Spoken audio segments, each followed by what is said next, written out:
ارشاد رب العزت ہے اذهب الی فرعون، موسیٰ فرعون کے پاس جائیے، انہو طغی،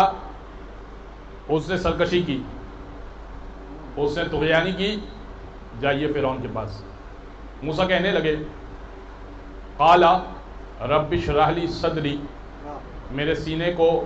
کشادہ کر دے، واحلل عقدۃ من لسانی یفقہوا قولی، رب اشرح لی صدری ویسر لی امری، اور میرے کام کو آسان کر دے، واحلل عقدۃ من لسانی یفقہوا قولی، اور میری گرہ کو جو میری زبان پر بندھی ہوئی ہے کھول دے، یفقہوا قولی، کہ میں اپنی بات کو آسانی سے پہنچا دوں۔ اور پھر کہنے لگے وَاجْعَلْ لِي وَزِيرًا مِّنْ أَهْلِي ہارون اخی، اور میرے ساتھ میرا ایک وزیر بھی کر دے، من اہلی، میرے اہل میں سے ہے، نام اس کا ہارون ہے، رشتے میں میرا بھائی ہے، اخی، اور عہدہ وزارت کا ہے، ساتھ کر دے۔ میں ہاتھ جوڑ کے عرض کروں گا اے موسیٰ، نام تم بتا رہے ہو ہارون، رشتہ داری تم بتا رہے ہو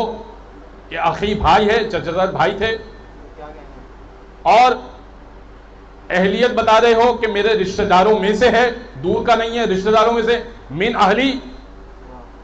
تو ہر چیز تو تم بتا رہے ہو، تو بنا بھی تم دو، وزیر تم بنا دو، وزارت کا عہدہ بھی تم بتا رہے ہو،